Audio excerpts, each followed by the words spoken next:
Hello and welcome to the Just Another Castle podcast. I'm your host Matt, and with me this week is our resident gaming journalist Eli. I am here. How y'all doing? And our retro aficionado Unoclay.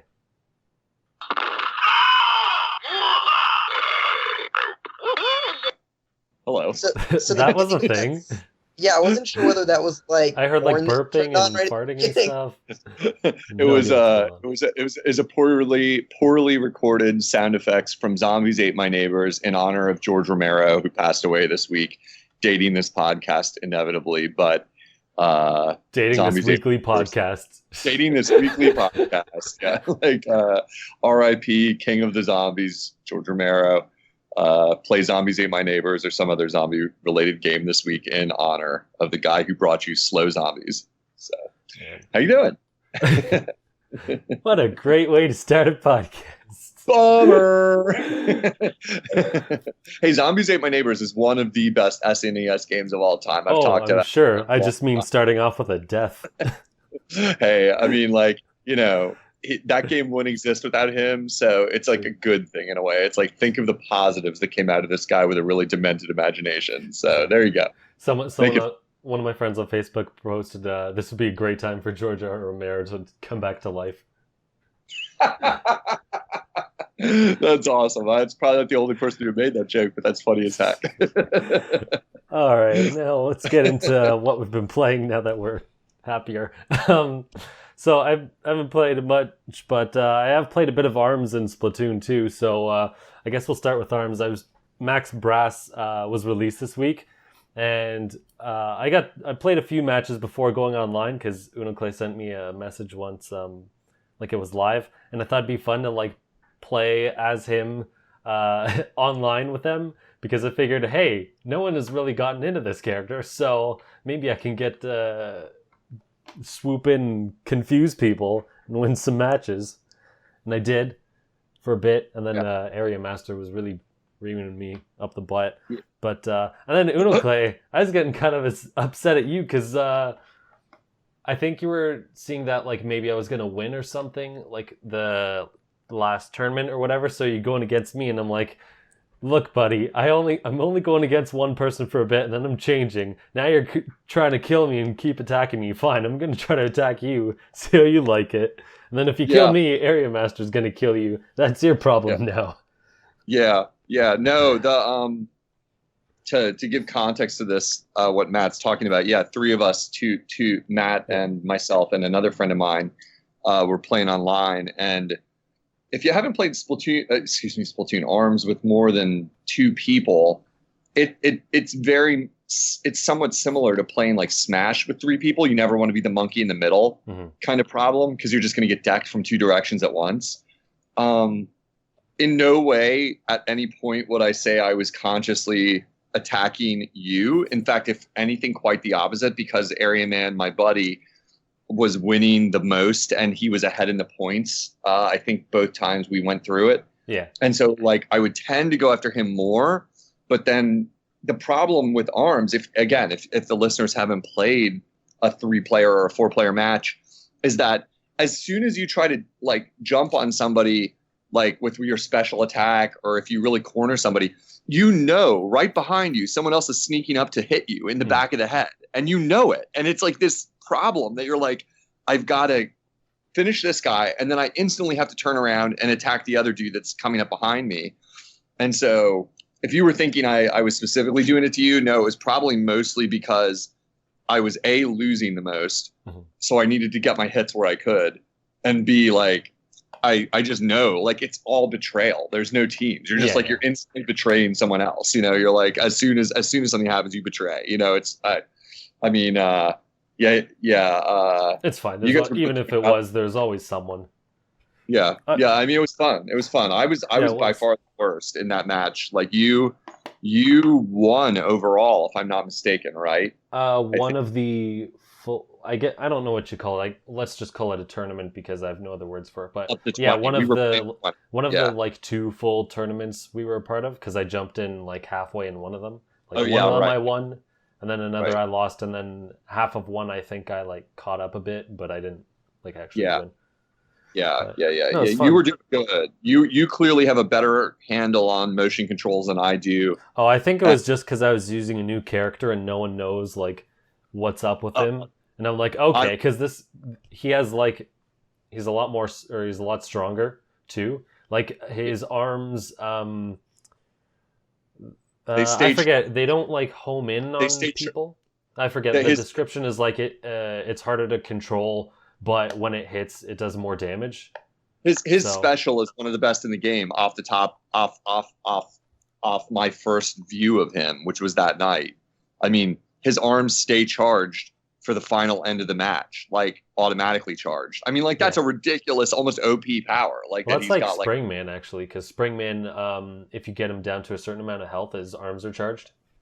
Oh, I did not So- know that. So it's Yeah, the same yeah. power, same identical power Springman has. Yeah, and then with Max Brass, if you like hold one of the buttons to like charge, he like gets really buff. That's where his like chest puffs out. Yeah, and that's, he, like, I didn't know how to do that until like after, but Okay. yeah, I forget what his actual special is. Oh no, Uh, those are his specials. That I was thinking of Yeah. like the main move, whatever.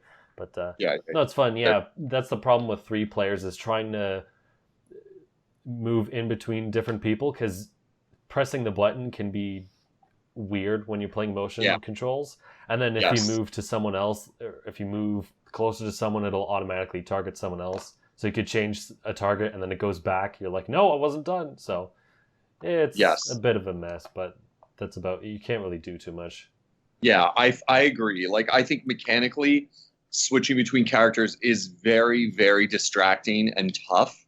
Like switching your to say it better, switching your orientation on who you're targeting is very tough, and I tend to get a little frustrated with it. I haven't been playing enough ARMS to really have a justified like frustration, like where I'm like, oh, this game is flawed. Mhm. If I played more, I think I would master the technique needed to like move your thumb down there to hit the swap target button or whatever you want to call it.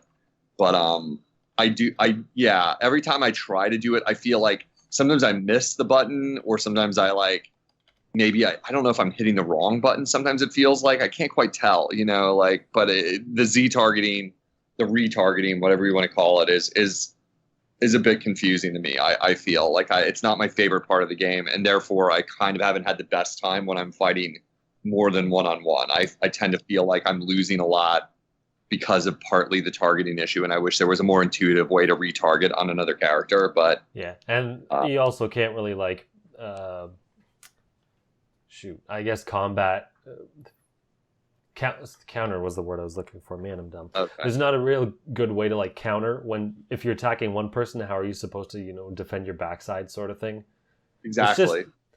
It is what it is. So that's why I would rather play like one-on-one. But it was still fun. It is fun. The It is fun. I headlock think- mode was I pretty think- cool. Oh yeah, the new headlock mode is great. So Absolutely. basically what happens is if you've played the single player, at the end, there's this robot thing that attaches to his head, and he grows like 4 other arms. And now you can do that as like a multiplayer match. It's just like an item it's not an item that drops in. It's a specific mode that'll pop up. But yeah, one player grabs it kind of like a smash ball, and then you can beat up each other players with like 6 arms instead of the 2. But if you get hit once, then it knocks it off. So it's really easy to lose it, a lot easier than the smash ball. But it's pretty very fun. similar to fighting over the smash ball. That's exactly what I Yeah. think everybody thinks about it. You're like, everyone wants to get it, but you don't want to be the first guy to jump toward it, because then someone's going to hit you. So you got to find that sweet spot, jump on it, then back off and like use it, because otherwise someone's going to clock you right away and take it back. And you got to like balance all that. Yeah. It's fun. That one's I liked it. one's actually perfect for more than 2 players, because then if one person's getting pummeled, there's always the third person to come back and knock it off of them. So that was actually perfect. Yeah, it does work a little better. I think the game would probably, given our complaints about the 3-player mode, I think it probably is more ideal of a game for 4 players, like 2-on-2 teams, because that's a lot. You can guard each other's back. Like when you were saying that before, almost circling back to that, like that's the difference. You can guard the other person if they're doing a special move. And you particularly got good at the game, you could be like taking, you'd be aware your partner's about to launch a special. Okay, guard him, guard his back from the incoming player who's going to like knock him out, or grab him the second he's done with his special or whatever, So, yeah, ARMS. It's pretty cool. Yeah. Too bad Eli's traded in his copy and can't even join in the fun anymore, eh? I'll get another one soon. By the way, interestingly enough, I had a friend who didn't own a Wii U that just picked up a Switch last week, which was like very surprising to me. Nice. Continues the spread. What else have you been playing, Matt? So you played ARMS. I was playing ARMS. The other game that I played apparently by myself was Splatoon 2, the demo or whatever the heck they called it came out. And this was weird because when you download the Splatfire or whatever the heck they call it, you get a little training section, but you can't go back to it. So I couldn't really like test the controls and figure it out. So playing it was kind of weird because the sensitivity felt really off, and I ended up figuring out how to fix it eventually. But I'll put it never play with the Joy-Cons detached. It's basically like using the Wii wheel in Mario Kart. You wouldn't think that would be the case because you're like, oh, well, you're still pressing buttons, but it's still like, I don't know. It's really weird to try to do it that way. Interesting. I guess just because like the pieces are separated and you're not like as focused. I don't know.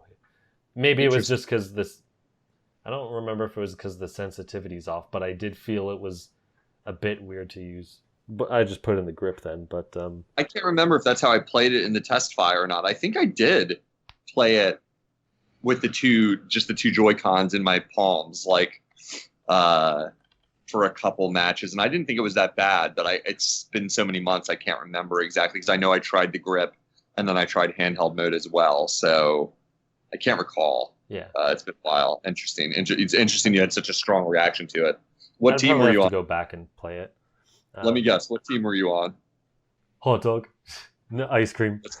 Ice cream, obviously. Of course. Yeah, so that was the other weird thing about this demo is they released the stats after, and it was like, so apparently Europe also had the same 2 teams, ice cream and cake or whatever.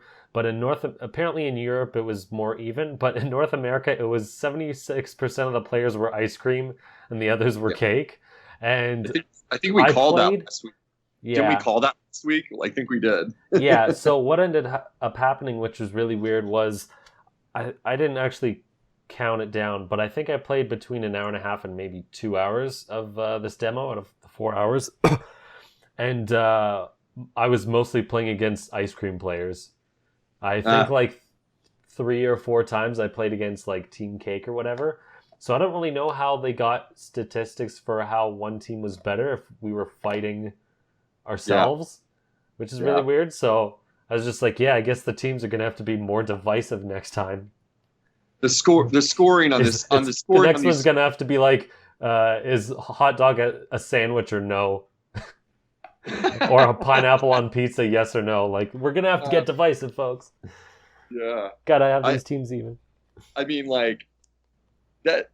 The scoring on these Splatfests, I'm sorry, but it's so Mario Party nonsense. It's like, it doesn't make any sense. You're just it does, but the problem is that in this case, it just was so outweighed. Because what they did last with the original Splatoon, now I don't know if they followed the same formula, but with the original Splatoon, it was like you got a point for every percentage more that you chose, but the percent of wins gave you 8 percentages. So it was like 8 times more weighted for the number of wins. So I mean, theoretically. I mean, in this case, you could win with less wins, but it was just because it was so lopsided. But if they're a little more even like 60-40, then that would be probably enough to outweigh it. Yeah, but they're like part of the score they're weighting is like popularity or something, isn't it? Yeah, that's negligible. They weight the wins by 8 times more. So it's like they're there, but it's not like. Right on. If it was close, I would be more pissed. I hear what you're saying. Like, I just don't understand why popularity would matter at all. That's what I'm saying. It's not like Mario Party, because that's like... Yeah, true. True. That's fair. I guess I also don't quite understand the scoring where like why isn't it just a raw score? Like, this many matches were won by the players of Team Cake. The end, like and then since they don't have the same number of players per team, you have to then like adjust for that. But like then that's it. Like it's as simple as that. But I don't know. I'm not the guy designing it, and they want it to be fun, so whatever. I didn't get to play it, so I'm totally pissed. But yeah, Matt. So you had fun. It was good though overall. Yeah, I like it. I think I might get a pro controller for it though, because I don't know. The joysticks feel a little weird to use. I don't know. I'll have to do further testing. I didn't have a ton of time, obviously, with the game, and half of it was adjusting the sensitivity, so we'll see. But I kind of wanted to get a pro controller anyway, so. Were the new stages unleashed in the Cake Fest? I don't remember which ones are new, because I think some of them were repeats, like Moray Towers was there from the last one. It was like the sniping tower. Yeah. I think the music stage was a new one. I think those are I only played like 2 of them, I think. Because it rotates like every 2 hours. Oh, they were doing the standard thing. Okay. Right. Yeah, so you played Moray Towers in a new stage. All right. Yeah. That's cool. Was the new stage cool or any opinions? Like I didn't see any of this online. I didn't have any time to look at it. I think there was a similar one in the original, if it wasn't already the one in the original. I really don't know. I'm just curious. Seems familiar, but I don't want to say for certain.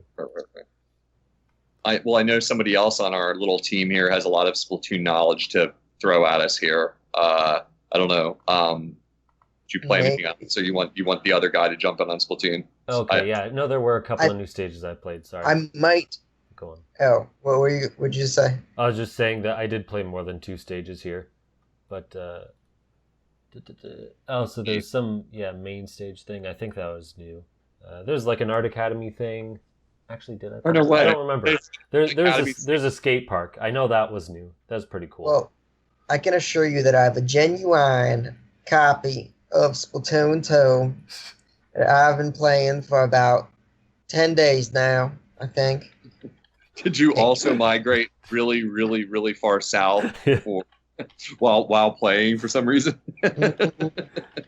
You know me. No. Splatoon. Splatoon. It's I mean, I wrote my review. I guess. Okay, you're gonna post this in embargo, so I'm still deciding right now at the process between 8.5 and a 9. Wow, score, excellent. Whether I think the game is super addictive, which is great quality, but also has the content to back it up. If you remember in the first game, the single player mode, I mean, it was kind of short. This one has a single player mode that's still about the same number of levels, but the levels are longer, meatier, and a little bit more challenging, which is good. My one complaint about the single player is that it would force you on your first playthrough to use certain weapons in certain levels, which on one hand, it's like they're trying to encourage you to use all the weapons, which is fine, but it's not fine because I don't want to use like the charge, the charger weapon, the sniper. Like I never want to use that weapon ever. I hate it. And I'm tired of the fact that you're stuffing it in my hands every 5th level, So that was the one nuisance. But the bosses are really good. The levels are pretty diverse. And then the multiplayer obviously is really fun. But you guys have played that. What I want to talk about is Salmon Run. Yeah, that's what I want to hear about. Man, Salmon Run is a hoot and a holler. Awesome. It's great. So it works like a horde mode, as you guys know. But the really cool thing is that it only does 3. And I didn't think this would be cool at first, but it turned out to be really awesome. Is that you only play 3 rounds at a time, so it's not like unlimited until you die. It's not 50 as it is in Gears of Wars, and then most people die before then anyway. It's only 3, and the way it works is that you level up similar to how you do in ranks and rank battle, and as you level up ranks, the 3 rounds you play gets harder and harder.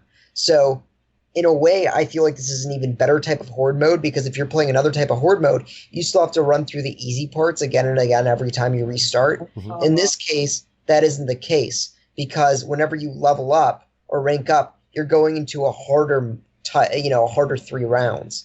So if you end up dying, you're repeating those hard rounds again. So now let's just like back up a little bit. Like, are you playing with anyone else when you're playing right now? Yeah, so so this was a problem for reviewers because it was a lot harder to find rounds, but you play in a team of 4 people. And I would say out of everything in the game, this is the one that needs voice chat the most. When you're playing multiplayer, it's great to have voice chat, but it's not absolutely required. In this horde mode, it pretty much I was playing without voice chat because it's not up for reviewers yet until the game launches. And it was challenging because, you'd have someone who died on one end of the map, and you don't know that he's in trouble until he's done and passed out and screaming for you to revive him. It'd be if you were on voice chat, then it'd be like, oh, there's a boss that showed up on this side, please come help, and then we'd all be over to help him. But it's really tough without that. So honestly, personally, I can't wait to when you guys get your hands on the game, for us to jump in to Salmon Run together and talk voice chat and really teamwork this thing through. I'm really excited to try that. Unfortunately, playing alone, one of the weird things it does is that if you don't find a team of 4, it still throws you into the game. And it kind of scales, but it kind of doesn't. You need less. So in order to progress to each round, you need to collect a certain number of golden eggs. And you get these by shooting bosses. So you shoot a boss, it gives 3 golden eggs, and then you have to collect those. And so if you have a full team of 4, it might require you to get 8 golden eggs, and then if you have a team of 3, it might be 6 or whatever. But when you're playing alone, it only requires 1 golden egg. So it sounds easy, but the problem is the number of enemies doesn't really go down. So, and when you die, you're done for good, as opposed to if you have more than one person, they can revive you. So you're pretty much coming, you need to collect less items, but you still got an onslaught of enemies coming at you. And, you can't revive, so it's still much more challenging playing alone or even with 2 people.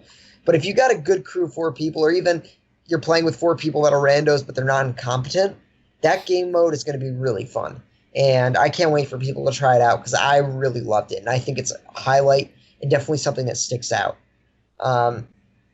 Another thought I had about Splatoon is the game has 8 maps, more than the original. 2 of them are remakes, though, so it's about 6 new maps. The original had 5. But I'm willing to give them the benefit of the doubt at this point. The first Splatoon came out, and they only had 5 maps, and we all complained because it wasn't a lot. But then they added more than 10 new maps through updates. So when I look at it, right now it seems like the maps might be short, although there's a decent number of them. I trust Nintendo at this point to give out to dole out the content for the next 2 years. So I'm not as much willing to penalize them on that point, although I would have preferred to have 8 new maps as opposed to 6 or whatever. But I'm not going to penalize them for that because we know they've proven their track record that they're going to have good support. Right. So, wow.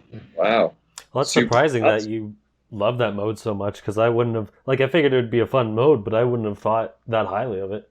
Yeah, it's. I mean, there are 7 different types of bosses in addition to the regular enemies in Salmon Run, and it's real fun. I mean, who knows? Maybe I'll get bored of it. I only had an hour and a half to play it because it was only open during certain times for reviewers. So who knows? But of what I played, I really enjoyed it. That's awesome. That's awesome. Yeah. That's great to hear. That's if you guys have any other questions, I can answer them. But I actually played 2 other games as well on the Switch. So one question that's stupid because I'll find out eventually: is a slosher in there? Well, the paint bucket, yeah. Yeah, it is. Okay, good. Woo, that's safe. Yeah. Do you have any questions, Clay?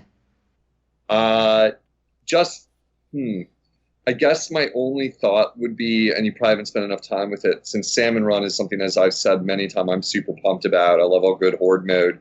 Do you think it has, I don't know how to put this, does it have longevity in the sense of more to do than just the basic vanilla? When you finish it, what's next? is I guess what I'm trying to ask. Like, is there more to it? Is there new levels to it? Are there new things to achieve? How is it? What's your benchmark of achievement that you get for finishing it? And are there like different achievements or different? I'm sorry, for Salmon Run, you mean? Yeah, for Salmon Run. So it ranks you up. So you're constantly chasing a rank. Like, when you're done, if you successfully complete 3 rounds, you'll get like 20 points or 30 points on your rank. And then once you hit 100 points, it'll rank you up. And then if you lose, then it'll derank you. So I actually got really pissed because I got to the 4th rank, I think, or 3rd rank with other people. And then I went in and couldn't find other people to play with. And it put me in a match anyway, even though I didn't want to play alone. And I deranked because I kept trying to find people and I couldn't. And I played alone and died. So that was actually frustrating. But I'm sure when this... I was going to say, you can't quit out of a match once you start it, can you? Yeah. Yeah, that's so I'm sure when the servers are filled, that won't really be a problem. It just was with when only. Although surprising numbers. So you know how the Switch tells you how many people you played with, or it tells you like people you played with online. I don't know, man. I think I played with 150 or 200 different people. Wow. A lot of viewers have this game. Wow.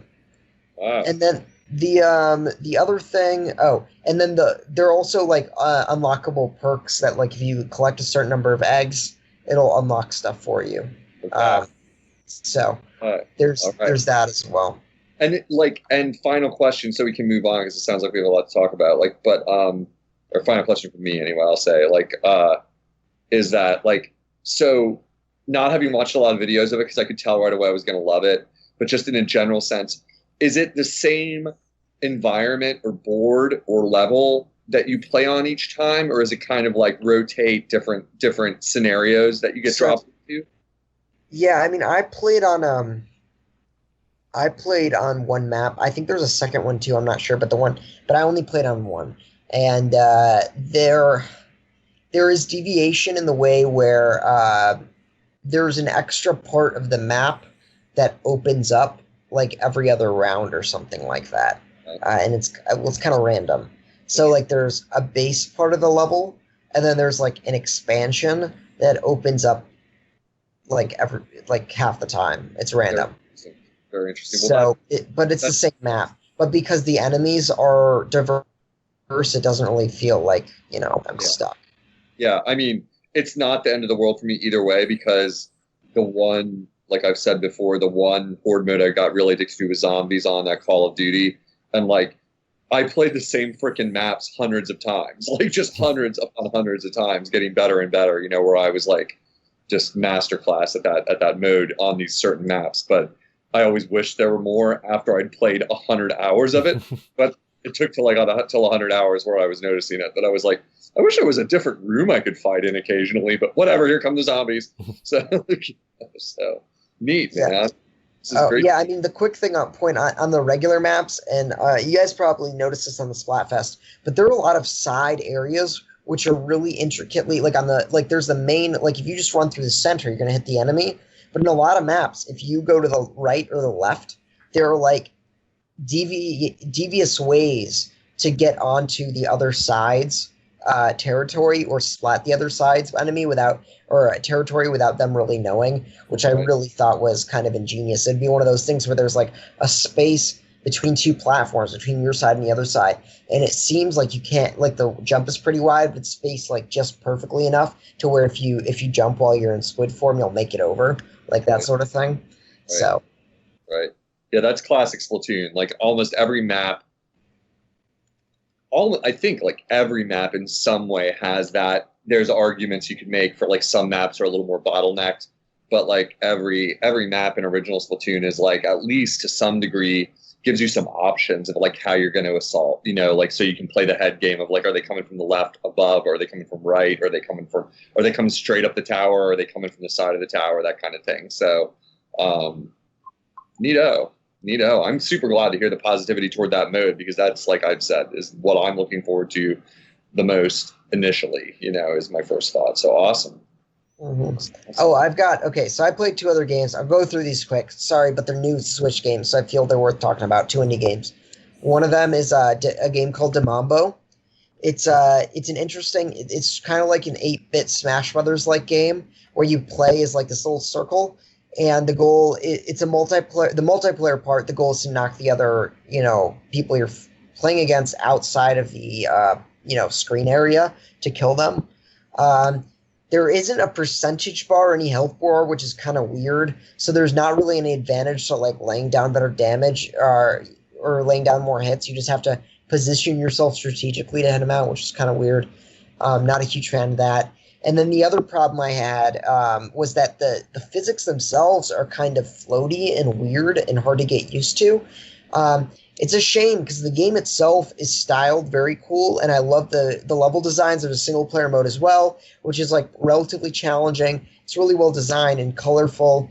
And a lot of heart went into it, and the music is catchy, that sort of thing. And the developers wrote a letter to the reviewers, which usually doesn't happen. It was like just how they developed this game in a hotel lobby because they couldn't afford an office space, and now it was just a really, an endeavor from the heart. So it's kind of depressing that it didn't really pan out the way I had hoped. But it's $10. If you're looking, when you're playing multiplayer, the physics don't stick out as much because everyone is subjected to the same physics rules. So the fact that they're a little wonky, everyone has to put up with that, so it's not that big of a deal. But when you're playing the single player, it's a little bit more annoying because you're dying, and there are actual repercussions to this physics. There's actually also a horde mode, an interesting one. Think about it like a Galaga, where the enemies are descending downwards, but you, instead of shooting, are playing as like a Smash Bros. Like character. You're attacking them as they descend. So it's like an interesting concept there. And then the last thing, the big quirk of the game is that it's played using 2 buttons. The D-pad or the analog stick is the first, and then to attack, there are 3 different attacks, but the attack is based off how long you hold the button down. So 1 second is like just a small little attack that for whoever you're in contact with. If you hold it down for 2 seconds, it'll be like a little bit wider range, but still kind of small, but more powerful. And then if you hold it down for 3 seconds, it'll do a ranged attack. So that's kind of a cool thing. Neat. So like explain just in general. Okay, it's called D Mambo, like de mambo, like Spanish words, and the dance, I suppose. Maybe. And it's like Smash Brothers. Would you say, just to clarify, is it mainly intended to be a multiplayer game and they kind of patched on a single player mode? Yeah, I mean, it's definitely intended to be a multiplayer game. The Horde mode is also, multiplayer, but more collaborative. So yeah, it's definitely meant to be a multiplayer game. The single player, so that's where you'd focus on. As I said, everyone's subjected to the same rules. The multiplayer, so it's not a huge deal. The maps are well designed. Everything's destructible, which is really cool. So imagine like there are blocks all over, and initially you can't knock your opponent off the screen because there are blocks all over. But every time you hit a block, it'll like destroy a block. So the strategy isn't only trying to knock the other player out, but trying to destroy the environment too. So there's an opening to knock the other player out. Which is kind of interesting. Smash Brothers never did that I can think of. Yeah, like making the walls blocked, like so that you'd have to fight your way through the walls. Interesting. Yeah, and it's not necessarily fighting, but like every time you hit the enemy or you yourself get hit into the wall, right. Yeah. Right, you're trying to through the walls, like is what I meant. Like I got it. That's really neat. It's surprising Smash has never done something like that because you can't make destructible blocks in the maker mode, but you can make walls in the maker mode. But most Smash Brothers, like even with the wide variety that I'm trying to think through my head, even with the wide variety of stages, never feature over walls that keep you inside the board other than floor, maybe the ceiling. Some boards have ceilings, I guess. Yeah. But. So that's the single player is kind of like an arcade mode. It'll give you there's 20 levels in a row you have to complete, and it'll give you 40 lives, and it's good luck getting through. And then if you die somewhere in the middle, you have to restart. The levels are 30 seconds long. It's a little bit like OUYA, where it'll be not micro games, but mini games, and it'll be escape or destroy all the enemies or avoid this, or it'll be small objectives that don't take too long, and it'll be 20 in a row or whatever. So it's hard to tell if you're recommending it, or are you mainly saying it's kind of fun or more fun if you have more players, or what? I think the design is excellent. I think the levels are fun are fun in theory and stuff like that, but you will get frustrated by the physics, and that's a caveat. I think I gave the game a 6.5. It's okay because of that. I wish there was more weightiness to the physics. But as I said, if you got people to play with, if you got 3-4 people to play with, then I can recommend that. But not everyone has that, and yeah. So it could be like a Smash Brothers like alternative, because that's Yeah, and it's only like $10, and the style is delightful. So at least you'll get like some nice visuals out of it. It looks cool because I'm looking at it online while you're talking about it, and it looks neat. I hadn't heard of it.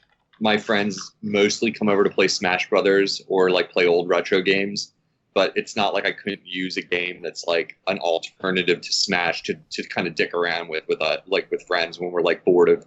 I mean, it's not like we ever get bored of Smash, to be honest, but like I could call for it and be like, let's try something else for 5 minutes, that kind of thing. Hey, I mean, if y'all pitch in $2, then Yeah. Interesting. I'll have to put this in my wish list, like of possible ideas. And this is on Switch, right? This is on. Yeah, it's on Switch. Geez, and I like all these new controllers. I don't know about all that.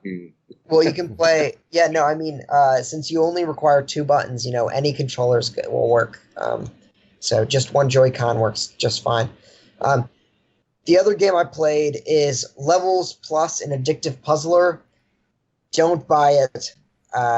It is. Do you guys remember 2048 on your phones?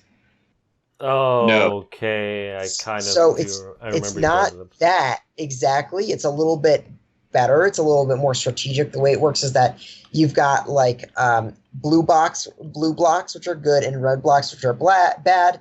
Blue box can destroy red ones. It's like in this grid.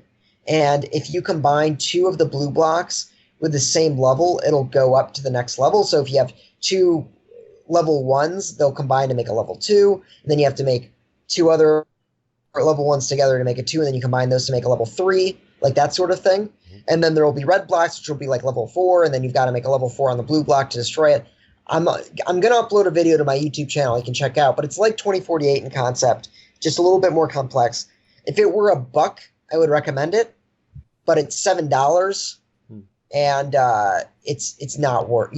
This game is free on the App Store. This sort of game, and so $1 I think would be an okay thing if it's on the eShop, but $7 is a joke, so don't buy it.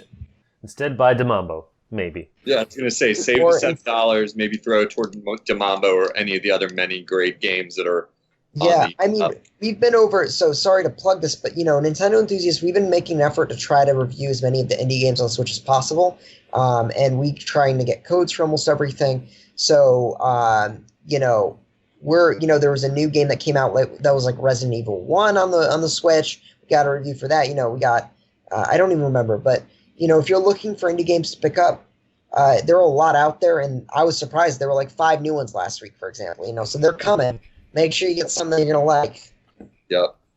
Yeah, I can't agree with that enough. Like when I go, my wish list, I don't play games as fast as most people. That's a known thing. But like my wish list already has like 10 indie games in it on my Switch that I haven't even had possible time to download or play. And like, I appreciate what you're trying to do there with your site with Nintendo Enthusiast and you coming on here and talking about it. Because like, it's hard to almost sort which ones I'm going to play. Like, I'm like, at this point, I know what I'm going to have to do. I'm going to have to go back and read reviews when it's time to download them because I've put like so many in my wish list already. I'm like, what do I want to play? Like, I'm not remembering which ones are the best ones here.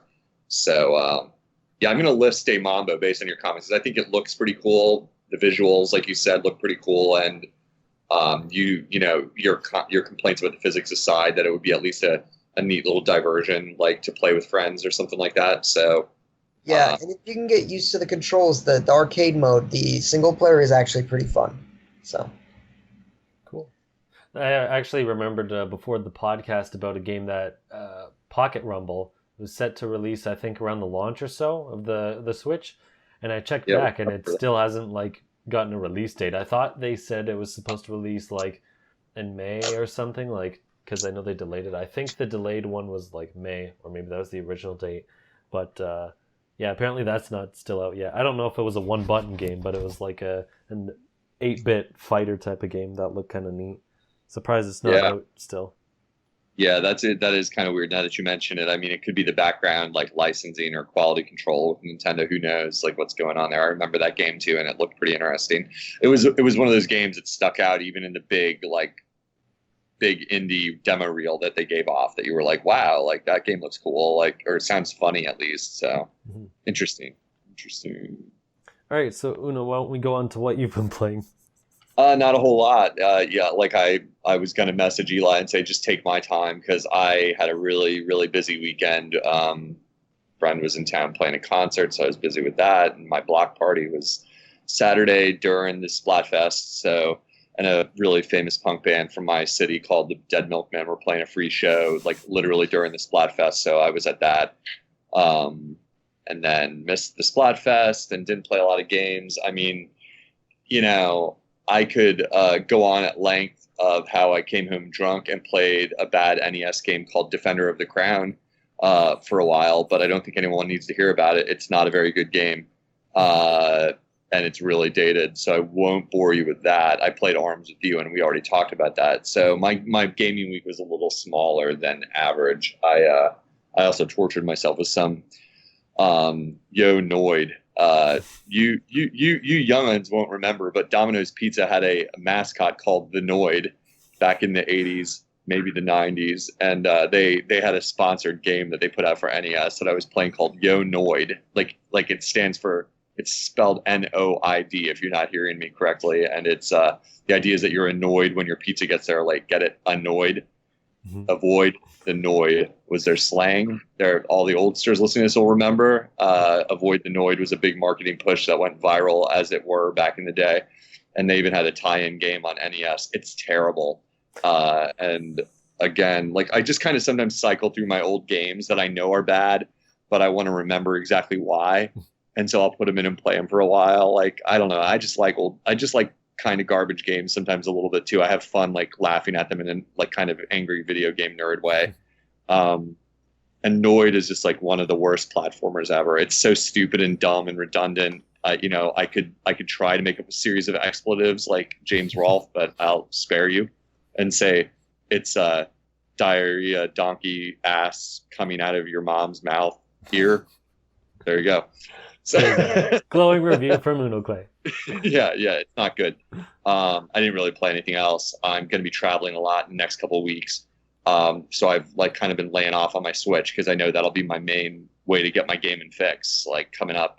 And if I can ever figure out what's wrong with my 3DS, why it won't download the Shovel Knight update, I'll probably be playing that. But yeah, I've been laying off like kind of the modern stuff and just messing around when I have the free time with games that are in my house. I did play a lot of Quake 2. I forgot to mention that, but I won't really talk at length about a game that is literally like more than 20 years old.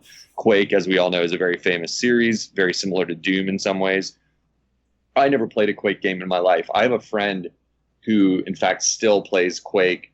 It's the only video game he plays. It's one of those games I think that you kind of sell your soul to if you're into it. And I never played Quake 2 before on N64. I wasn't expecting much. My friend mailed me a copy of it, just getting rid of stuff. And it's actually really good. It's extremely hard. I've never been a big Doom player, a big Quake player, obviously. As I said, I never played it. But I can recommend Quake 2 on N64 if someone out there is listening and needs an N64 game to play. It's really colorful. It runs similarly to the mechanics of a GoldenEye, like the way a GoldenEye shooter worked on N64. I don't know the release date on it, but it feels like it might have come after GoldenEye. I would bet money that it did because it sort of mechanically runs a little better. And as we all know, GoldenEye was kind of an industry standard, a revolutionary game at the very least. And Quake almost looks better, at least without doing a side-by-side comparison. To me, it looks better as a game and it functions really well. It's just really, really difficult. It's clearly not meant for babies. It's like it has a neat mechanic that I'm not used to in games like that, in which when you go from level to level, in GoldenEye, for instance, you find new weapons every level. The ammo doesn't carry over. The weapons don't carry over level to level. You always are starting with new weapons every, and you have to find them. And so you always have an adequate ammo supply, almost always. And Quake, I don't know if this is the standard for the series, but in Quake 2, at the very least, the ammo is cumulative or the opposite. Like you run out, and I can see how it makes you want to start the game over to try and do better, sort of in a survival horror type way, where you're running low on ammo by the fourth level, and I'm like realizing, oh my god, I think I was just like using up all my best weapons early on, assuming this is like any other shooter where you're just going to find endless ammo packs or weapon drops, and you're not. Like almost the opposite. It kind of has a survival horror feel to it in that way. So I've been enjoying it, and it's really tough, and I don't know how far I'm going to get with it because too many games, you know. But I'm liking it. It's a neat game, but it's got a kind of an early '90s mentality of like kill you hard, kill you fast, and kill you now, and it does make it a little tough to always go back to. But I like games like that, so it's probably the most interesting thing I played in the past week. Cool. So that's it. This is a random comment out of nowhere, but I was looking up the Noid, and there's some art of him in like this clay form, and it looks like the people who made the California raisins. Oh yeah. Like just the clay style. No, absolutely. Like that's I don't know that they arrived around the same time. You'd have to look that up. But that was a hot form for advertising and such in that era, for real. Like you're not wrong on that. Like association at the very least, that like claymation and such in advertising was like almost like not a new thing. I mean, God, claymation had been around for quite a while, but there were, you know, how things come and go. And I couldn't say you'd be wrong on that. The Noid was funny. My brother even dressed as him for Halloween one year. Like he was a real viral sensation. Like that, it was like, you know, remember in the 80s and the 90s, this is a true thing, kids. Most of us only had 3 channels on our TV. And if your parents were rich, you had HBO, and that was like it. And there were, you know, so it didn't take a lot to go viral. This is news from the past, but it did not take a lot to go viral because you could be literally like the only funny commercial on TV right now. So I don't even remember the Noid commercials being that funny. It was just that they had a comical mascot. Yeah, it's this weird, it's like a Tingle-esque character.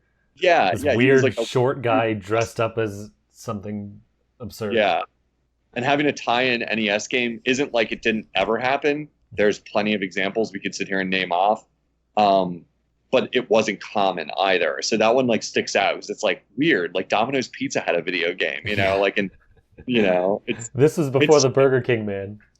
Yeah, it's just a really bad game. I mean, you just like walk left to right, at least as far as I've been able to get, which is really hard too, and it's unfairly punishingly difficult.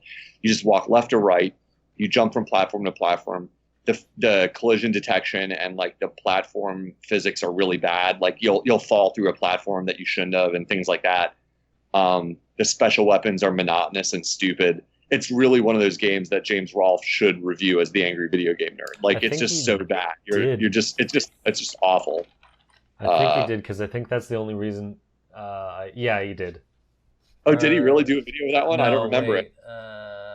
No, these are the other people. I swear he did because I remember someone reviewing it, I think. Whatever. I can't find it, but maybe not. I've never watched them all, but I've watched a lot of them. I don't remember Noid, but I don't have the world's greatest memory for internet videos either. So, but yeah, it's that sort of game where you're just like, oh yeah, he did. He totally reviewed it. You're absolutely, or no. Yeah, it was some other person that popped up. It's not AVGN. It looks like an imitator. Yeah. There's videos on here that look like they would be AVGN videos, but they're not. So no, I don't know where I would have heard of this game's existence other than him. So maybe he like referenced it. Maybe it was in like some collection video he did. I have no idea. It's famously bad. I mean, I knew that buying it. I think I bought it for like $4 at a like a game show or somewhere, knowing.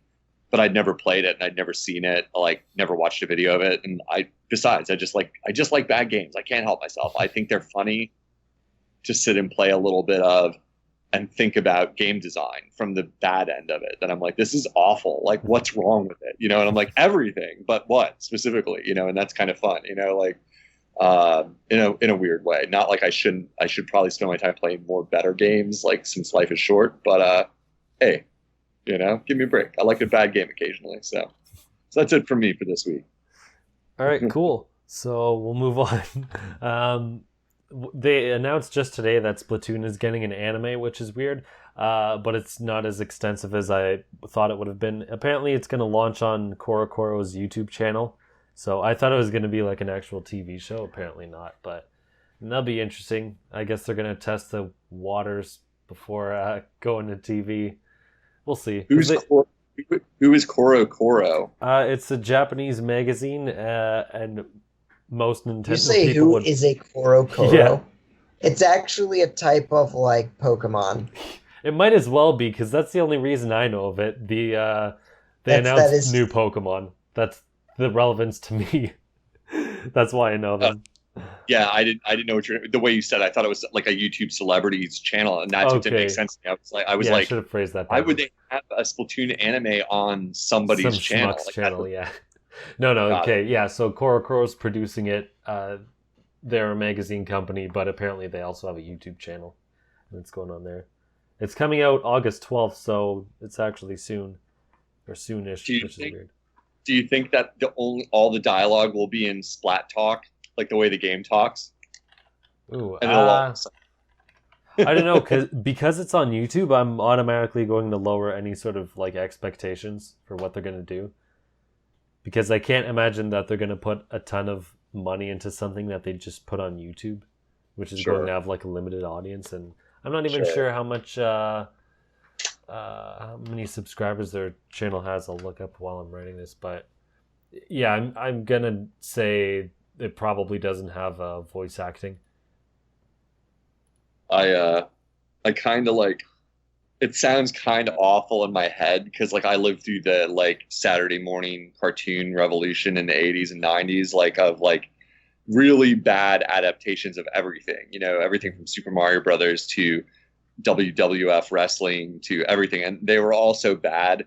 Like think of what, a more modern reference, like the Mr. T Mystery Adventures or whatever they were called, that the irony that they're shooting for there, like making fun of Scooby-Doo and stuff like that. Yeah. That's what I'm imagining for this. It'd be like Splatoon characters going on an adventure, and it'd just be always like the last like 5 minutes of the episode, they whip out the splat guns and solve the whole problem by splatting everything. And I'm like, this is not for me, is what my brain thinks to myself. But I don't know. Interesting. Yeah. Like, Nintendo is behind this. Nintendo is giving money to this Korokoro company to make it or produce it or handle it, or I guess they probably have some hand in it. Here's the weird thing. I just went to their Korokoro's channel.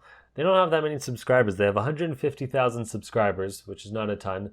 The weird thing is they do have full episodes of shows. So they have like 23 to 24 minute episodes of random shows that I can't tell. I'm guessing one is Dragon Ball Z. I think another is like some random monster anime. I can't tell. I can't read Japanese. But so they do have like full TV length episodes on here. Despite having low subscribers and whatnot, and the amount of views they pull in on these videos isn't particularly high either. Like, some of their highest are like 200,000 views. So it's weird that, I don't know. It just seems weird to make this anime thing. I guess you could just chalk it up to being promotional material for the game, rather than we're gonna make a show. It could be worse than some of the Sonic cartoons. So, like, hey, like I got a jelly dog. I'm out of here. Like, I can't do Sonic. I'm just pretending to even like know what he sounds like. But I don't know. I would check it out for an episode, like just to laugh at it. Like, I would be really worried that they're just going to really heavily feature like the Squid Sisters or something, like having a stupid adventure where, like I said, the last 5 minutes is somehow solving the day by using splat guns to splat everything, and it's like, yep, this is what happens when you adapt a video game into television. But interesting. We'll Kirby had a TV show and that panned out pretty good, so who knows? Anything can happen. Never heard of it. Oh boy. Anyway, so this one's interesting. So Atari, the last couple of months, has been teasing that they're going to release a new console, and everyone in their right mind figured this was some sort of fake joke that, I don't know, some person with too much time was chalking up. Because, someone made a fake Switch, for crying out loud. Anything's possible now. Or the fake Rayman leak and Smash and all these other crazy things that looked legitimate. So it's like, okay, sure, whatever, Atari. Yeah, we totally believe you. But it's definitely actually real. They've posted on like their actual official channels and whatnot. And they showed off what it looks like today and some details. They said it'll play old and current games with some, not specs, but just different things that it has in it. And I don't know. Like, at first I thought this was just going to be a plug-and-play console, but they've been teasing it and, like, trickling news out over for so long that it can't possibly just be that, because why would you spend all this time hyping something up that's just, like, play these old Atari games? Especially that they said they're going to play like current games and whatnot. So my question, I'm going to direct this at Eli, especially before he has to go, is let's assume this is like another PS4 type of console. Do you think there's enough room for a fourth competitor, and what would they have to do to stand out? Sorry, I totally was out. Which company? Atari. Yeah. Busted. I was busted. Yeah. He's working on a review, people. So. Yeah, I mean, I've got an embargo in the morning. Yeah. I've got to meet. Yeah, I don't think it's gonna go anywhere. Wait, is it a new console? I thought they were re-releasing. Yeah, so they said it's gonna play old games and current games. So how current and what level of current they mean? It could be current as in like Shovel Knight, or it could be current as in like a AAA game. They haven't. Yeah, I'm not. I mean, one thing they could do is put an Android OS in there, like an OUYA, and get some companies to port some of their low caliber game. I mean, not low caliber, low hardware requiring games. I mean, you could probably put Shovel Knight on there. Yeah. Its specs weren't released, right? No. They just said it has 4 USB ports and SD card, and I saw an Ethernet port on there. I mean, this is a different age, right? Like, we just came out of a generation where the Wii U from Nintendo sold 12 million units. So I don't know what delusional company would think that it can just enter in with a 30-year-old product brand name and think it can just take off. Now, there's I think there's ways that they could take off. I mean, if this thing is, of the specs of an OUYA, it could probably launch for $50, So in that case, thinking about it that way, well, that's the price of an NES Classic. How many nostalgia points can you hit?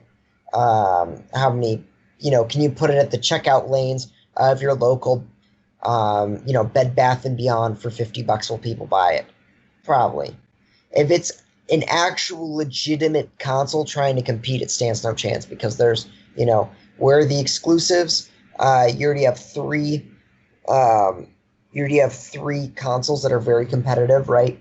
So, yeah, I'm not convinced, unless it is something like a $50 console, in which case it could probably do okay, but still not. I mean, the NES Classic did spectacularly, quote unquote, but it still probably sold only 2 million units or something like that. It's not like it. Which is a lot considering the time span it was on store shelves, but it's not like, a new console, if that makes sense.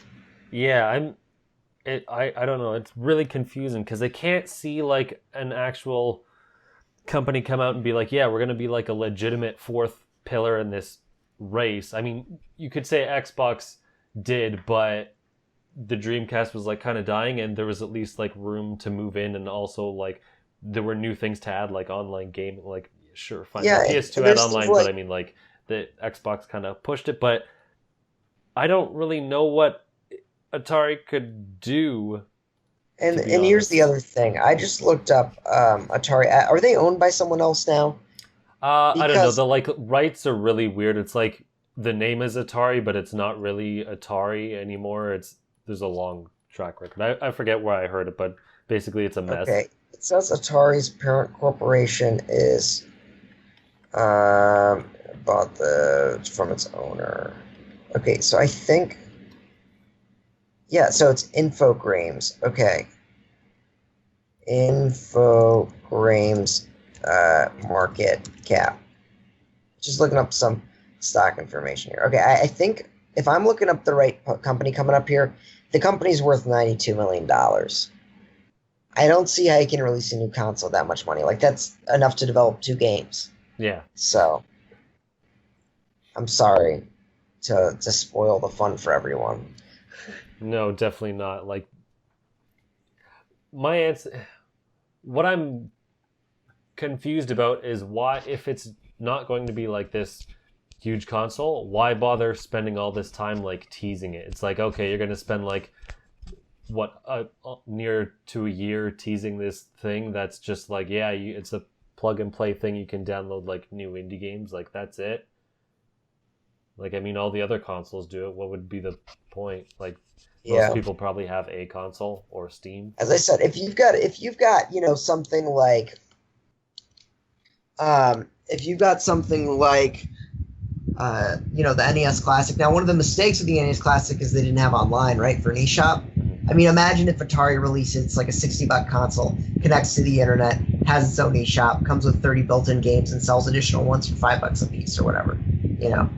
Other classics. It's going to have online because it's fully set up to be based on what they're showing so far. It's going to have like downloadable content available. That's how you're getting. There's no cartridge. Yeah. So I mean, I think that's completely possible. You got $5 games or whatever. That's feasible. The only thing is the OUYA tried to do exactly this, and then that fell on its face. And that thing was like actually popular. It got $8 million on Kickstarter. Like all these people saying it's like the new generation. I mean, it's sold. Yeah, but that's 30,000 people. That's not a ton, and OUYA didn't have the name recognition. Although they did have the exclusives. They really chased after indie exclusives. They really tried, I mean, if you want me to put on my retro gamer hat here for a minute, this thing that they revealed looks amazing from a retro standpoint, and they are 100% positioning this a little bit similarly to the NES Classic. Similar retro, like the look of it alone is amazing. If people listening haven't seen it yet, look up the new Atari Box. They've released a visual of it. It's the same as what the mini NES does to people of a certain age. It triggers this deep love and emotion that you're like, I've got to own this because it looks like an updated version of something I loved so hard when I was a kid. I'm not shocked at all that it has no cartridge slot, that's not going to allow you to somehow play your old media, because I thought maybe that was where they were going with this. And now that I'm seeing what they're releasing, I'm like, well, this is not going to be $50. I'm going to bet you, if you want, for the record, Matt, I also wanted to rebut and say, anybody in their right mind, it was your comment. I know you didn't totally mean it that way, but like, I totally believed it was real, like 100%. Like I had no doubt when that started to be a rumor that Atari was coming in. I was like, they've never gone anywhere. They've been around. They still make, well, through a parent company, whatever, who owns them now. But Atari still exists. And well, I mean, they exist, but I figured, like, I don't know. It just seemed like someone could make a joke out of it. Yeah. It didn't seem believable. Like, what? You've been, like, not really doing much for the past 20 years or whatever it is, and now you're coming out with some console? It's like, what the crap? I mean, it just seems so unbelievable. Yeah, it didn't to me, because I don't think I was thinking in terms of console in the same way that maybe you were or maybe others were. Like, I was thinking more NES Classic / like OUYA Box, but a cheaper version. When I look at this, just looking at the form factor and the specs, they're the very minimal like amount of information that they're like putting in the press release here. Like, they're saying it's got like USB, HDMI, like there's going to be 2 versions. And like they're suggesting that there's modern internal specs. This is going to be more like a $79.99 item if you wanted me to play prices right, like $69.99. Mm-hmm. Depending on like the different editions that they're offering. They're saying there's 2 editions. This is not going to be a Switch price point. This is not going to be a PlayStation price point. This is going to be a lot cheaper, where the money is made on the sales of the games through an eShop, through downloads. That's the goal they're going for, that they're going to sell directly to you. They're going to make the money on old software that are like 2,600 games for like $3, $4 a piece that you can download straight into the box. And then they're like 90s arcade selections, and there's like, the rest of the rest of Atari's legacy. I mean, there's a lot of Atari games or things that Atari had their foot in that they could, like, if they have the licensing lined up, that they could be selling you through this. So this is like, even losing money on like a little like Atari box wouldn't be out of the question in my mind. That it would be like, no, the idea is like, we don't want to sell our games to Nintendo and have Nintendo sell them all. We want to sell directly to you. We're still here, and we have no reason not to do this if we can produce this box at the cheapest price point, that possible. So, and I'm loving it. Like, when I look at this, it's maybe not for me, because I would probably rather go buy a 2600 and I have one of my oldest system that I own. Well, my own personal oldest system is an Atari 5200, like, that I inherited from my grandparents. Like, I have a lot of fondness for Atari in like at least a heritage way, that I'm like, this is even tempting to me when I look at it, because 2600 is really clunky to have around. I want to know more for sure. It looks awesome. Thanks for bringing it up. I hadn't heard they'd released these pictures today, so I'm glad to see this is coming along. It looks awesome. People should look it up. I'm blown away by how cool it looks. All right, so before I say anything else, Eli has to jump out. He's got a review to do. He's very busy. Yep, I gotta hop out and make a video. Keep your eye out on NintendoEnthusiast.com for my review. My YouTube channel is Nintendo Network 64, although the review for Splatoon will be on Nintendo Enthusiast YouTube channel. And then find me on Twitter at Paul Salad. Thanks, everyone, for listening to me ramble on. He's back in the South. Yeah. Sorry to make y'all listen to me. Go back down to the bayou. You like, get out of here. I got to go play a little more Splatoon. See you guys. Yeah, Matt. Like, I mean, like, going back to the Atari box, like, we're different ages. You didn't grow up like, wearing out like crappy controllers on an Atari. Like, how does this strike you? You're not much of a guy to buy stuff like this. Like, you're not the market for like an NES classic, from what you've said before. Like, when you see this, like, is this absolutely, like, I want your generation perspective, like, is this like neat, but no way, like, let's say it's like $69.99 or something like that, or how does it strike you? What do you think? I don't know. There's just not enough details to really like make anything out of it. I mean, I like the design; it looks cool, and I like how they have the wood grain finish that's iconic to the old Atari consoles. But I mean, I don't know. There's not much to go off of. I guess to speculate, if it's basically an OUYA where, let's say, it'll have old Atari games you can download and then access to new indie games like Shovel Knight and all this other stuff. That'll be neat, but I mean, obviously, I won't have a need for it since I have a Switch anyway. Steam, and I can already play those indie games. But I don't know. I'm wondering how it can work when OUYA tried to do this and it didn't. And the thing about the OUYA is, like, it got a lot of publicity from a lot of gaming sites, and it got freaking $8 million on Kickstarter, which probably broke a record at the time when that happened, and had all this money and everything else behind it, and then it just ended up failing miserably and just being like an emulator type of console. I don't remember. Yeah, no, it did play new games, indie games, but I don't know. I don't know if there's I can imagine how it could be useful to some people if they're like, I don't want to spend $400 on a console, but it would be nice to play a couple of games now and again, like new games. So I could see that working that way because it's a cheaper alternative and you can play new stuff and some of your classics. But like, if the OUYA failed, what chance does this have? I mean, obviously the OUYA wasn't a recognized brand or whatnot, but it was the same thing. Play some old games at least via emulator and then play some new ones, and that thing like fell in the water. So I really don't know what would be different about this that same strategy would work. Like, I mean, like, I can tell you one thing that'll make it really different. Okay. Like, and I could be wrong as anybody, but everything about this is the same. Think of the way we've already touched on it, but I can't emphasize it enough. It's just a little bit more outside maybe your personal realm of like nostalgia. Mhm. The nostalgia bell it rings is so hard and heavy. Like you even recognize the wood grain. But to me, it's like the same as looking at the NES, that you're like this deep love. And that is what's going to sell this. If they would have distribution to like Walmart or like big box retailers where like just your average everyday Joe like walks in at Christmas time and sees some like splurge item, it's the kind of thing people buy because you see it and you like it. And even if you don't think deeply about it and think, wait, am I really going to play Pong or Combat or I don't know, fill in the blank with any other Kaboom, like any other of the hundreds and hundreds of like famous, like for good or for worse, classic Atari games.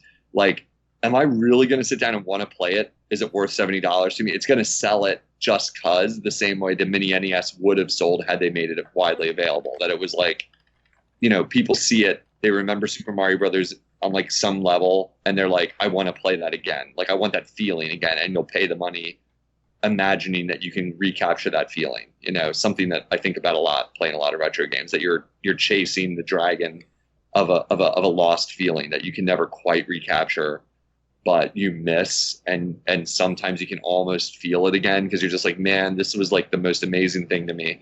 That's what'll sell this. Like the OUYA, like it's like, what is it? Who cares? Like I don't want that. Like it's not. It has no nostalgia, you know, and that's the difference. I mean, there's no emotion tied to it. Yeah, there's no emotion. There's no reason to buy it. Like nobody outside the hardcore gaming community knows what it is, you know. And this is different. Like this is like, they sold, I don't know what the final console sales for Atari was. You got to remember the market was different back then. It wasn't, I mean, it was like, it's so hard to express to like having lived through it, but the market was like infinitesimal. Like you were truly a nerd if you even like knew about video games, much less played them. Like back then, if you even used a computer, like I crack up looking at everyone using their smartphones today because I'm like, you were the people that called me a nerd when I was a kid. Yeah. You know, and you're it's like, you're not allowed to benefit off that. Give me that. Yeah, and just like smash it on the floor. Look at you. Yeah, play it with your little computer. Like, you know, like look at you. You know, it's like, yeah.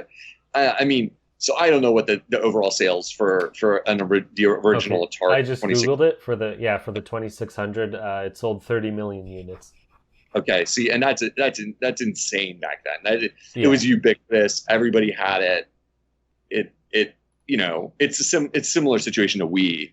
Like lots of people bought one and then probably never played it much. That's probably true. Like I know that probably happened, having been a kid during that era, that some friends had tons of games and some friends had like none because their parents just wouldn't buy them games. They were like, oh my God, I'm not paying. Because I mean, those games were, believe it or not, like 50, 60, even higher dollars, like sometimes like in US money, like for games that are 1K, like in terms of memory and stuff like that. They're just awful. And we all know the video game crash happened largely because of shovelware on that system and people losing interest because they would buy a game for a high price and it was awful. And, you know, and the box art was 10 times better, 100 times better than the game itself, you know, and that was very famous and a big problem. But there's still that nostalgia. Like there's a huge, and that's what'll sell this if it succeeds. Here's the thing for me. This is probably going to sound biased, but I understand like the whole nostalgia thing. Like people want to recapture feelings, so they'll buy something that makes them feel younger. Blah blah blah. But I'm just going to be blunt. Atari games look like crap. So is this going to be something like where people see like a trailer and be like, you know what, this doesn't look as good as I remember. Like, I mean, the NES also had a lot of crap games, but I don't know. Like, how many standout games are there on an Atari console? Because my very limited knowledge is that it had plenty of garbage ports and it had a lot of one-note games like ice hockey or Pong or whatnot. So, Absolutely. And the art is also like very crude. I mean, NES art can be pretty bad too, but it's just weird art for the Atari. Like you see pixels that are like 2 pixels wide and like 1 tall or something. Like they look stretched out. Like I'm just looking on Google Images. So is this something where like like I can look at the console and understand like nostalgia, but then you look at these games and it's like, would anyone really want to buy a console like with these games on it? It's a great question you raise. I think that's a very apt way to think about it.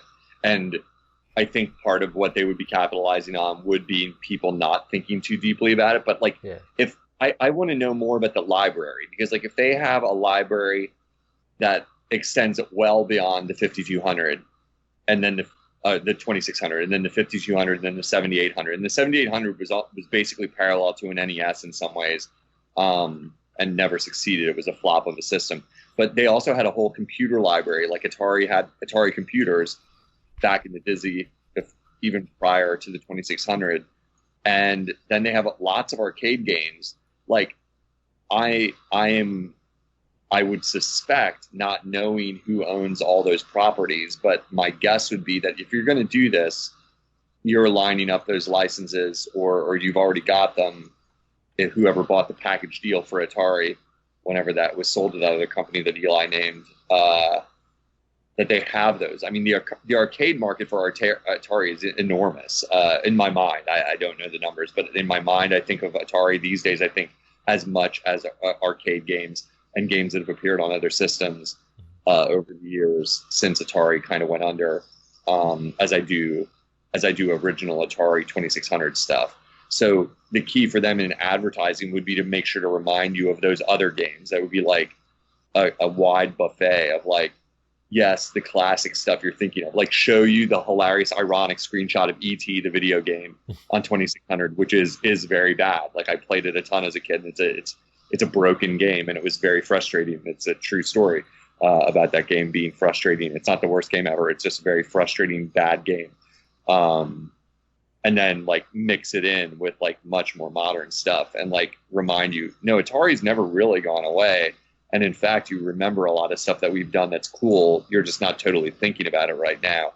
And if you buy the system, you can jump back into all that, for a low price, like that, get you with that, like, because now the world is open to downloading things. The iPhone and the Androids of the world have opened people's minds to the idea that like downloading a game isn't foreign. It's like, oh, this box is the little gateway to all those games. That's all I needed to buy is this box, and then I'll press a button and I'll put in my credit card number, and bang, I'll have whatever nostalgic game I'm thinking of. That would be the one I want to try out with my kids or whatever. So, well, who knows? That's a good point too. I forgot about the other consoles, because if it's just the 2600, it might have a hard of a time, at least what I'm thinking of. But yeah, if it includes like the 5200 and Jaguar, I don't really know much about those libraries, so they could have like plenty of good games that would get people's nostalgia going, sort of thing, or like actually like good games.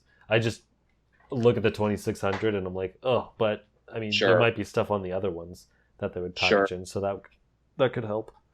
The other thing that this is, and we should move on from this since this is a Nintendo podcast and an Atari podcast, but like the other thing when you say that jumps into my mind is that like this is from a purely like retro gamer aficionado standpoint. Mm-hmm. But the big problem for a lot of Atari systems were that either A, they were poorly received and underappreciated in some cases, or B, they had technological flaws, such as famously my treasured 5200. The controllers are arguably among the worst controllers of all time because they break really easy. And so the system itself physically is flawed, that like it's tough to even use it now. Mm-hmm.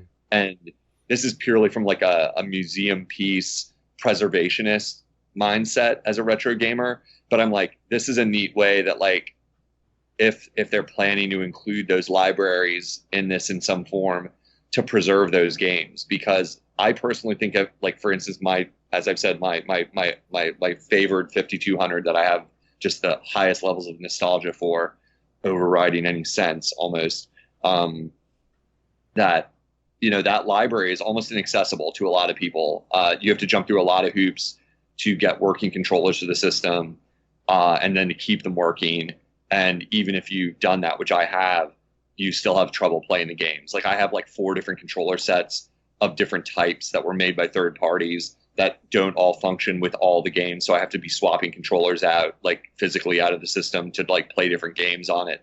It's a lot of jumping through hoops. You have to really, really want to play it, basically, to get anything out of it. And then the Jaguar famously, was a huge flop, but I'm led to believe is a fairly decent, okay system that just never went anywhere, and that despite looking like a toilet. Yeah, just looking like butt, like that. It's like, well, it wasn't, Atari was over. That's really the problem there. It wasn't necessarily the system's fault. I've never played one, so I can't say. But this is like a great opportunity, maybe for them to maybe capitalize on that stuff and maybe have some kind of renaissance for Atari, like at the same time. So I'm a fan. Like this is almost more interesting to me, to be honest, than like a Super Nintendo like mini. Because is that because that is kind of like expected, and this is a bit more surprising? This could be more useful to me, would be the easiest answer. Okay. Like, rather than having to collect myself all these other consoles from Atari, which I don't have space for or time or money at this point in my life. Space specifically. That this could be like a really cool way for me to play like Jaguar, and things like that, to try out when I think of that I'm like, or 7800 that I don't have any strong like urge to collect for, but like try out some of those ports that like famously like were pretty good, I hear, but who bought a 7800 when you saw like freaking Nintendo, like nobody, so like,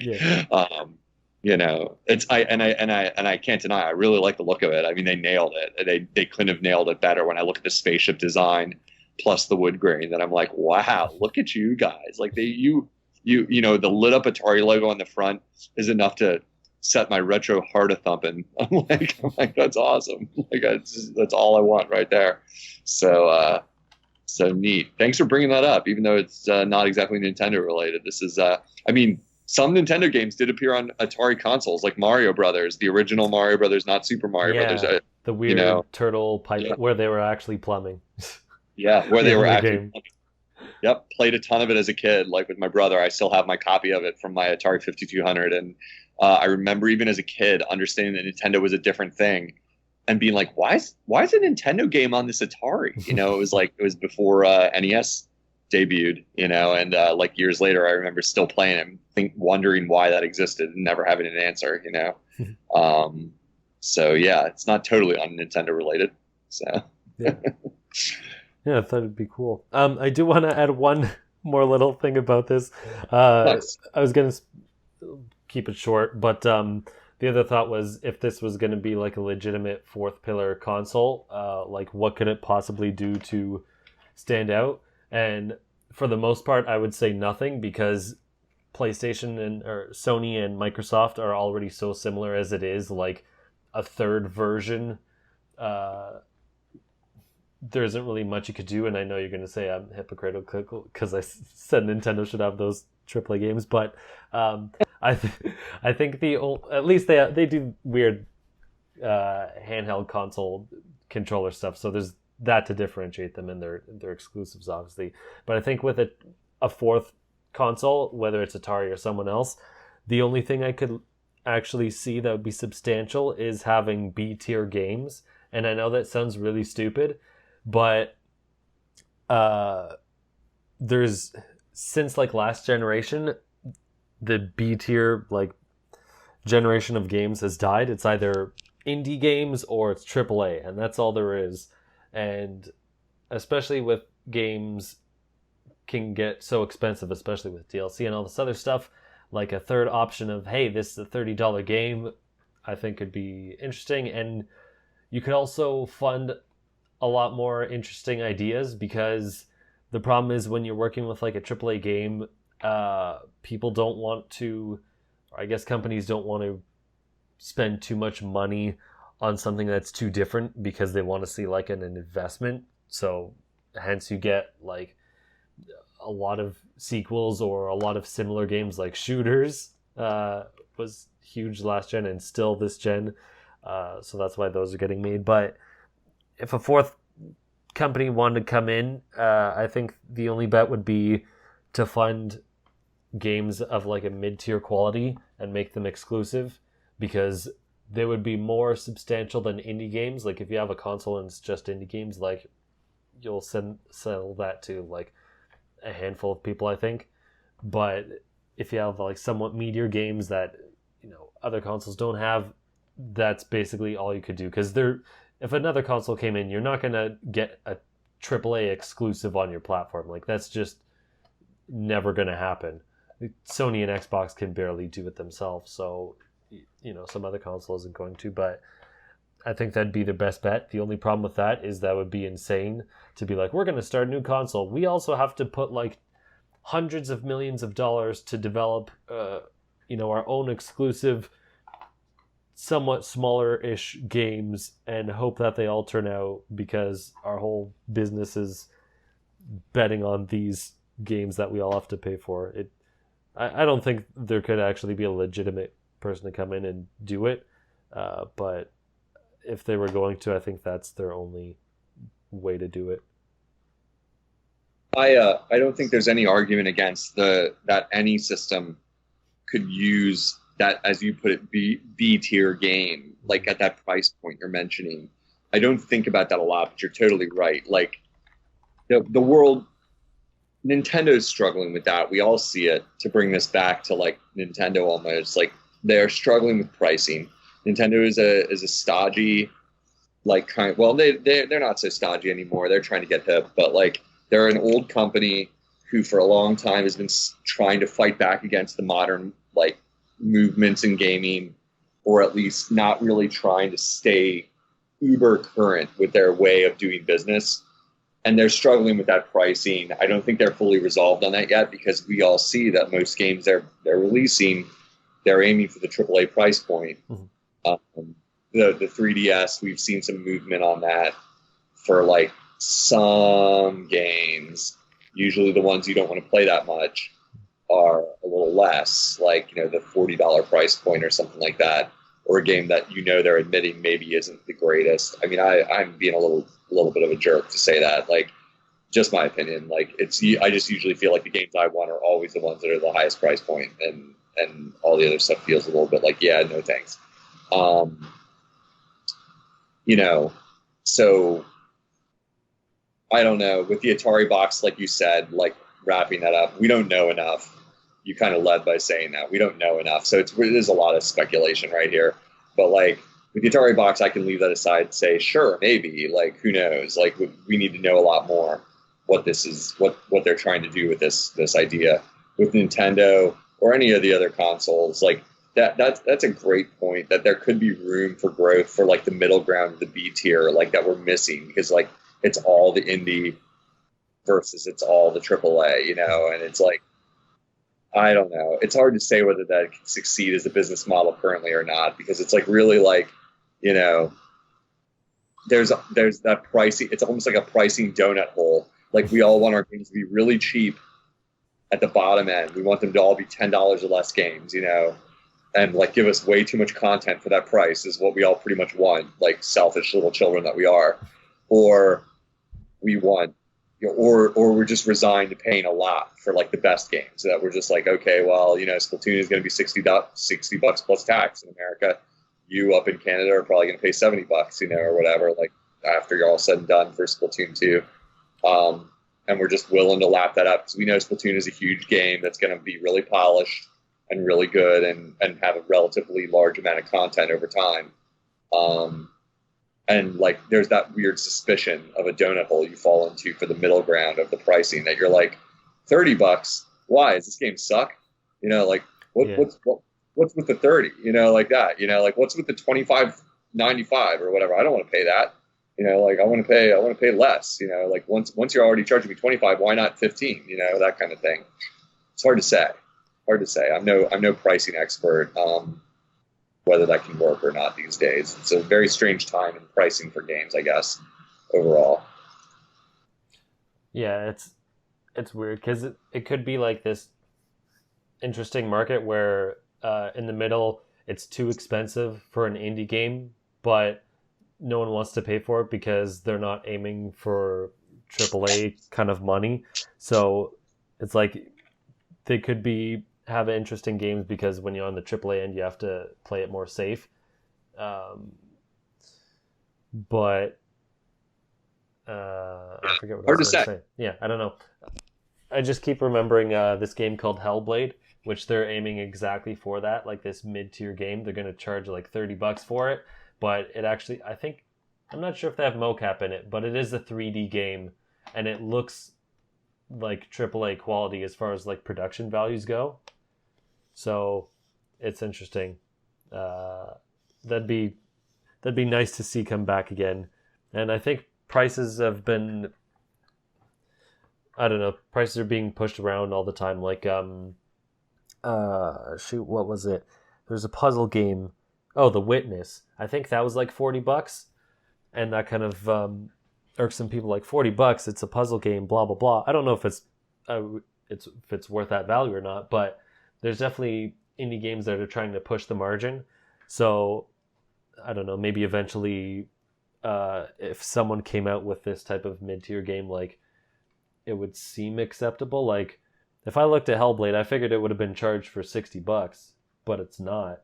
So it might come as like a surprise to people if someone did that. Like, oh man, this does look like a AAA game, but it's actually cheaper.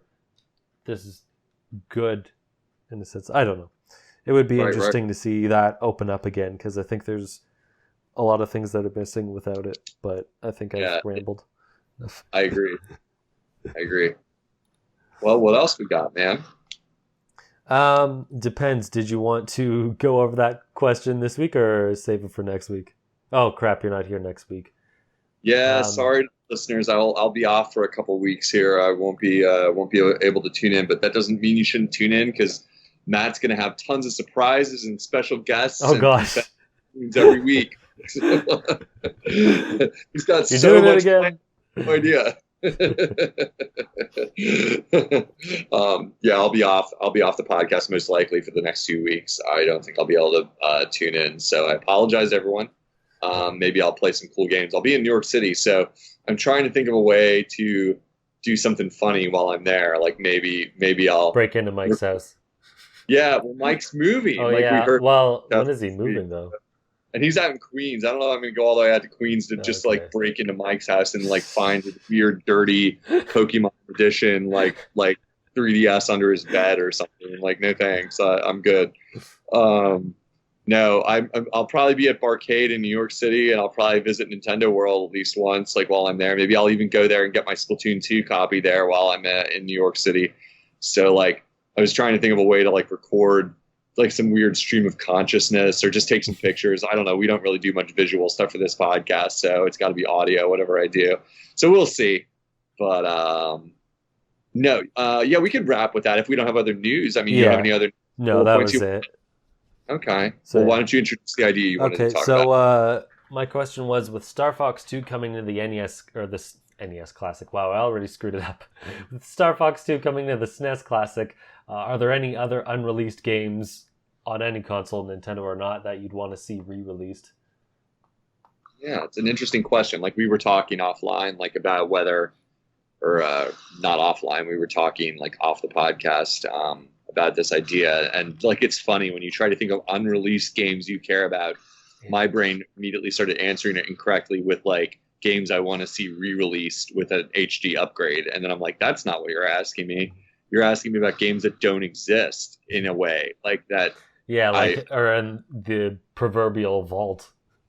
Yeah. Like, oh man, this one thing is being worked on, but we never got to see it for XX reason. Right. Like Duke Nukem Forever, I believe, is known as the poster child for that idea that it was like a game for like 10 years in development or something like that like no one knew if it was ever going to come out. And so, I mean, that's almost a little different, because I think that one was like endlessly delayed, where you thought maybe it would get canceled but was never quite clear. I don't really know the history of that whole thing, but I know that was one of the ones people think of when you think of these kind of topics to some degree.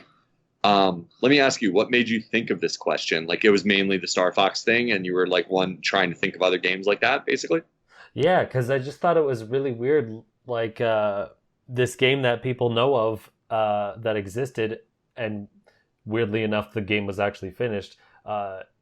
is actually getting released after all this time. So I figured, I wonder if there's any other games that were in this sort of situation. Either they were released after decades or whatever, or that haven't but would be cool. And given your like knowledge, I figured you would be much more tuned to this than I am. I wish I could say I was. A lot of my answers are pretty routine that I was able to think of. Like once you asked me, because we got Earthbound Zero or Mother One, last year, and that would have been like an answer where it's like we never got an American version, and then the obvious answer. These are a little different because they're released and those are on a Japanese system, and it's like we just need them to translate it, and send it over here. The obvious answer being like Mother 3. But again, that's more like a patch. That's a localization, than an unreleased game. You could technically play it now. You would just need to know Japanese, or play a hacked version of it. But I mean, like going away from that, I wish I had better answers, and maybe in time I'll come up with some and we can come back to this topic. I have one that's a really obvious one, but it's the one that probably most people identify with. And the only other one I could think of that really stood out to me was a game I think I'm going to probably just buy the European edition of, is famously on NES. And again, it's not exactly answering your question. The final answer I have is correct, is a more correct answer, and I'm sure some listeners could guess it if I gave hints. But the first one I was going to mention that stuck out when I looked at my list of games I've been curious about is Ghostbusters has had really bad video games over the years, and the original Ghostbusters game that was on computers and NES is famously awful, like just a bad game. I played a ton of it as a kid on my computer, and I was just young enough to not know it was a really bad game. I just played it because I don't have many games. But the European version of Ghostbusters, I think it's called New Ghostbusters 2. Even before Nintendo was doing it, calling everything New Super Mario Brothers, New this and New that, they were doing this. This is like, there's a Ghostbusters 2 that's an American NES game, but there's a PAL or / European, as you might say, version of the game that's called New Ghostbusters 2 that I've heard is good. But again, this is different. It's just a region locked problem, not a unreleased problem. Like it never came here. So I figured it was a really hard question, like, because I doubt there's many games in this scenario, so like I'm willing to accept, like, I don't know, answers that don't necessarily fit the bill. Because I mean, I mentioned the main answer in our chat. If listeners like are listening at 1 hour and 40 minutes of this podcast, which you better be, you better damn well be if you're hardcore about Just Another Castle. But the hints would be, it's one of Nintendo's main franchises. It's been talked about forever because it was leaked on some kind of internal Nintendo document that listed it as a future release. No, I'm not talking about I think there was a game called Donkey Kong. There was going to be an arcade game called Donkey Kong 2. So I'm not talking about that. Like when I say it was leaked on a Nintendo official document, because that was real. There was supposed to be like a Donkey Kong sequel. I forget whether it was arcade or something else, and it was eventually never. It was canceled, and nobody knows anything about it. I guess I would answer. That could be an answer actually. For me, I'd be like, I'd want to play Donkey Kong 2, but or whatever it was known as. It's one of Nintendo's current main franchises, and it would of course be Metroid Dread, which was a leaked name of a Metroid title, 2D Metroid game that has never seen the light of day, but was rumored to be virtually complete or in development hell. That it was like, well, it was made, but not at the level where Nintendo would ever release it. I think it's all a little bit of like unknown because Nintendo's been pretty closed-lipped about it. And I don't think there's a lot of hard details on it. I know there was some kind of thing that people thought there was like Easter eggs of it in other Metroid games referencing it, but Nintendo has denied it. And so it's not quite the same as Star Fox 2, where Star Fox 2 was like a ROM that got dumped a few years ago. And so not only do we know it was real, it was playable, and just kind of like relegated to the backwaters of gaming, where like you had to really care about Star Fox to like have played it in some form. Metroid Dread is like MIA, like kind of like completely an unknown property, like that. It's got a cool title. I think there's been rumored screenshots that have circulated that are usually considered to be fake or unconfirmed at the best. I don't know a lot about it. I've never dug deeply into it.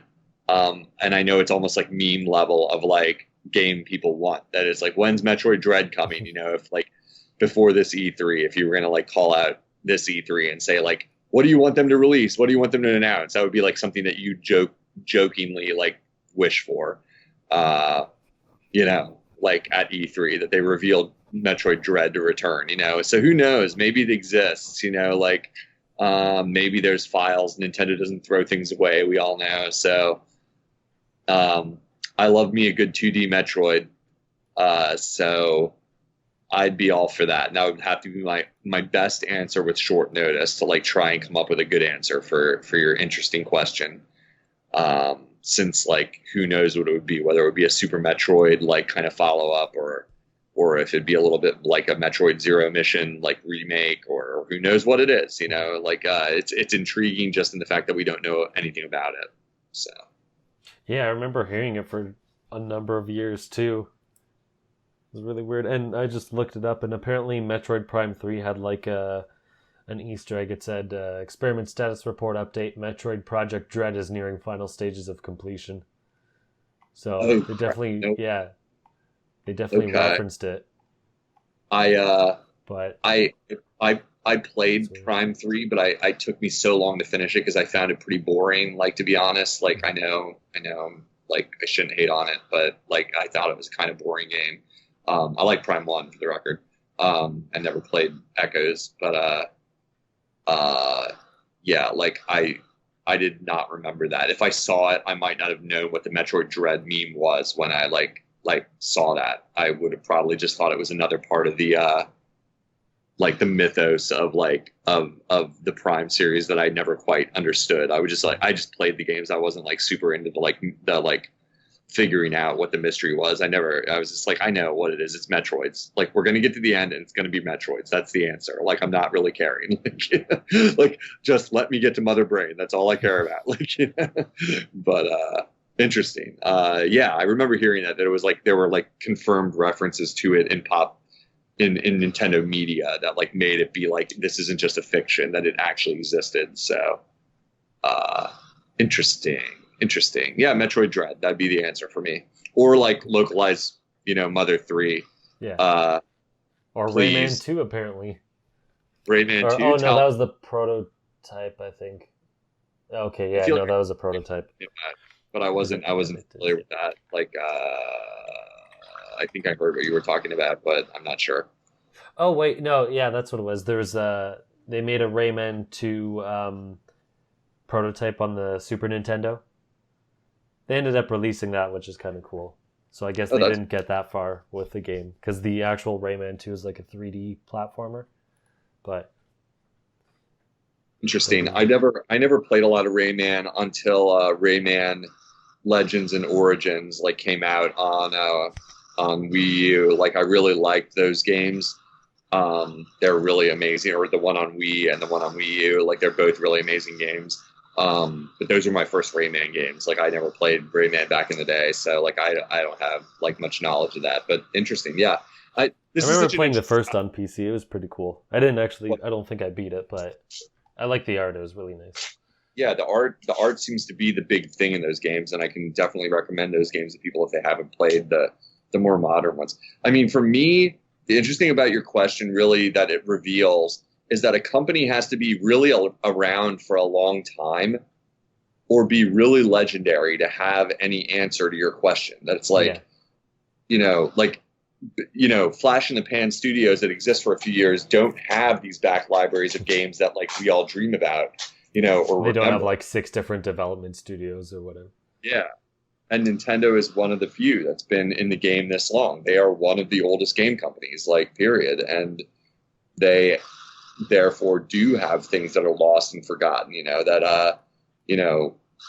and game legends, and things like that, which is why they're my favorite game company, partly. It's like, well, there's all this strange stuff about you that's always coming out, you can be as old as Nintendo's modern gaming, like, history and still be learning stuff. Like when I learned last year that Duck Hunt was in fact a live action game that was played in recommissioned bowling halls long before there was ever a video game Duck Hunt. They were playing light gun Duck Hunt in like bowling alleys in Japan, and it's like, oh, and I've been playing Nintendo my whole life and I didn't know that, and it's like, oh, you guys are awesome. Like, that's amazing that you have these like weird niches and corners of your history that you're never going to find out about. And that extends obviously to like games in their library of like games, like stuff like this, like who knows. It's really fun to speculate, like who knows what we don't know, like what games exist that we don't even know about that are in some drawer that may never be seen, that led to the games we like and play, It's just a really interesting thing that this could actually happen. Like, hey, this thing's been, locked away for so many years and now it's coming back. Like, this is never the thing that like almost never happens. So absolutely, really cool to talk about it never happens. The sad thing about that is, in a bittersweet way, is that the reason Star Fox 2 is coming back is because Star Fox A is still popular to some degree. I mean, yeah, we know what happened with Zero, but it's still a series with some legs, Mm-hmm. But not only that, it's because we know about Star Fox 2. Like, what would happen if we didn't know about it? If somebody hadn't dumped that ROM, like, would they have ever released it? I have to wonder. I have to, because I mean, they could, simply because they have it done and they can use it as a way to promote like the SNES or the SNES Classic. Like, hey, you've never played this game before, now you can if you buy this product, sort of thing. Because I mean, like, simply knowing about it doesn't always matter either, because we know Mother 3 exists and they haven't done anything about that in all these years, even though they did release the first Earthbound or the first Mother game, right? So I mean, that still hasn't gotten them to do that. So I mean, I'm sure knowing about it does help quite a bit, but I don't think it's like the final like nail in the coffin. I just worry. I mean, it's just me worrying a little bit there that I'm like, what if you do have like Mario games that you scrapped, or like, I don't even know. Like, I can't even think of what my dream series for that would be. Like, for me, it probably would be Metroid, or Zelda. Like, I'm on a Nintendo podcast. Like, what am I talking about? Like, I'm literally naming the most popular series of Nintendo. Like, but yeah, like, it's just weird to think about that. You're like, all these experiments you hear about they do, that they're not afraid to like tech around with stuff and then like dump it when it's not fun. Miyamoto comes in and is like, not fun enough, and they cancel it. Yeah. That's it. It goes in a drawer. That's it. You still get paid, guys, but game's never going to see the light of day, and the contracts have been signed. You can never talk about this ever, forever and ever. This is in the vault, the Indiana Jones vault forever, and that's it. It's getting locked in a box, and never shall we speak of this again. It's not like that cheap. It's not like that cheap weak Disney vault that opens every 10 years. Yeah, how about it? Yeah, like the Disney vault is open again for the 150th release of Cinderella. You can't wait to watch Cinderella again. Like, yeah, I can. 4D 3D or 4K 3D. I certainly can wait to watch that. Thank you very much. But I don't know. I'm Disney nostalgia. I get it for some people. I it's maybe not my nostalgia, but hey, I am a Nintendo fanboy, so I can at least respect it to some degree. But anyhow. All right. Actually, before we go, I know I'm breaking this, but breaking news: Miiverse is basically dead. I just went on my Nintendo, and apparently there's a new Wii U system update, and someone looked through the files, and some text they found was the Miiverse service has ended, which I mean shouldn't be surprising because it's not going to be on Switch, and they're probably not going to support the Wii U with software much longer. But yeah, so I guess expect that to end sometime soon. Oh man, that's no bueno, man. I love my Miiverse. For real, I do. How's the Smash Brothers stage going to work if Miiverse is dead? How's that Smash Brothers stage going to work, huh? Well, I think you can play it offline, right? You can play it, but so it just won't have pictures. It'll just be Battlefield, a very plain Battlefield.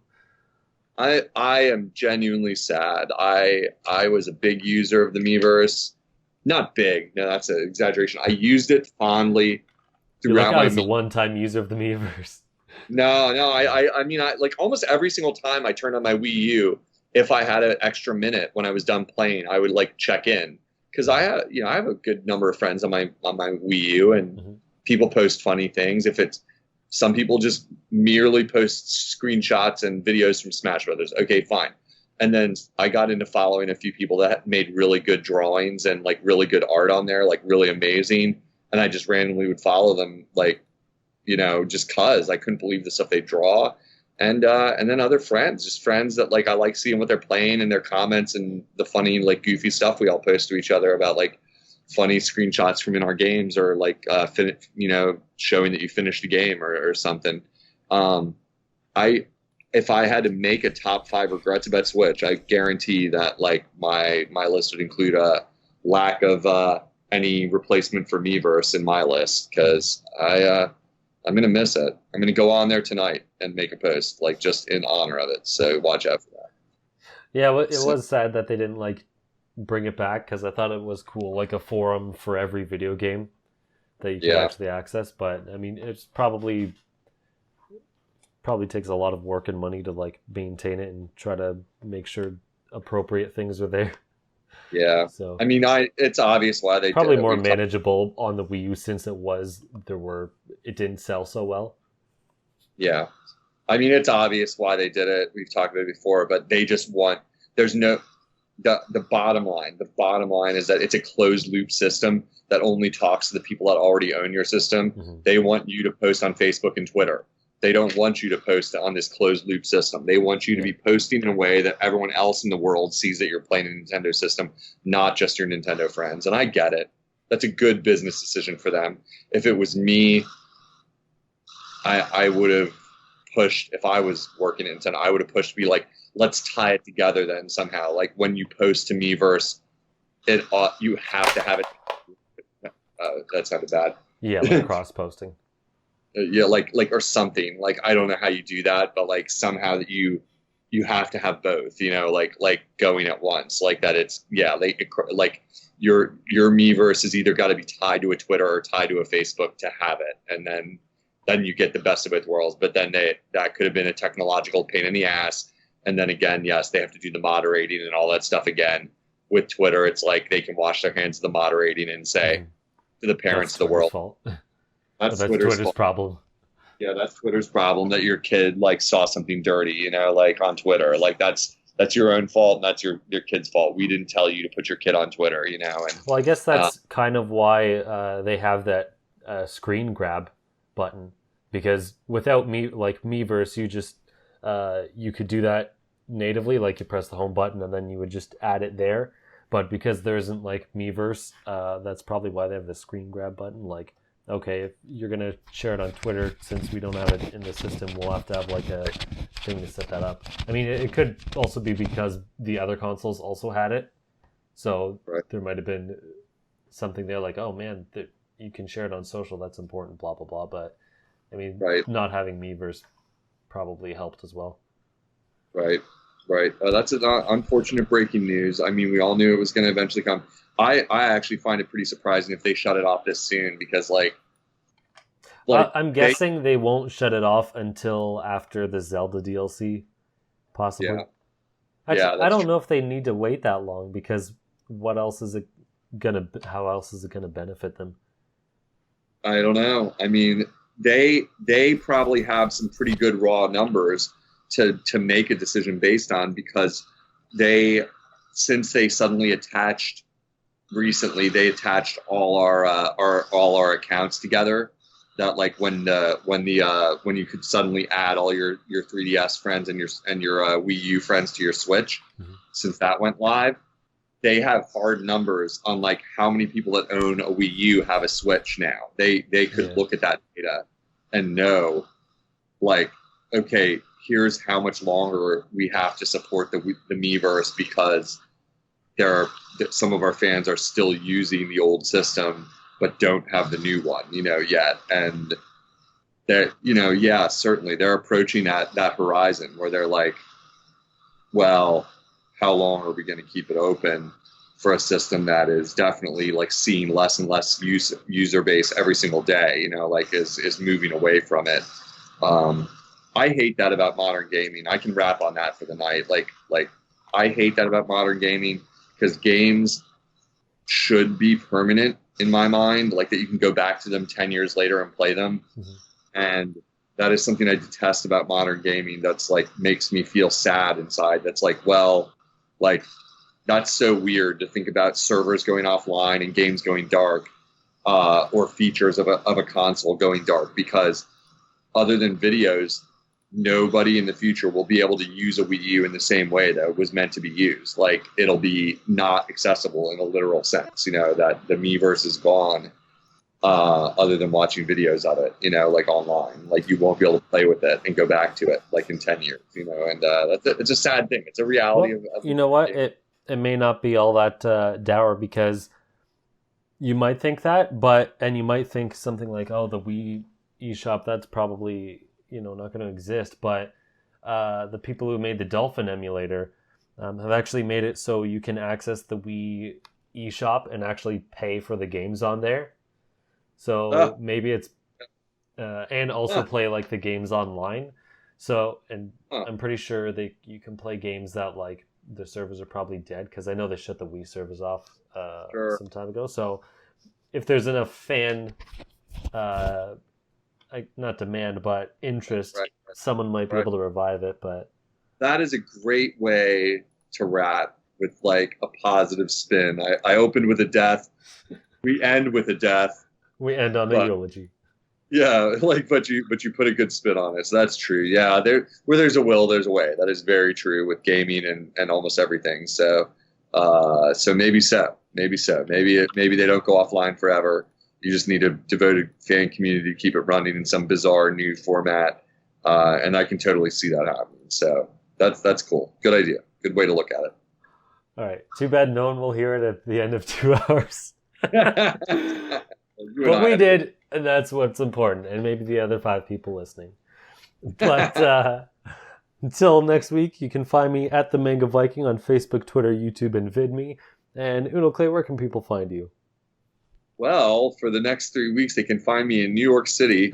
I will have my Switch with me. So if you want to reach out and friend me on my Switch, my profile number can be found at Twitter at my profile called Unoclay_Switch. That's UNOCLAY_Switch. My friend ID is in there.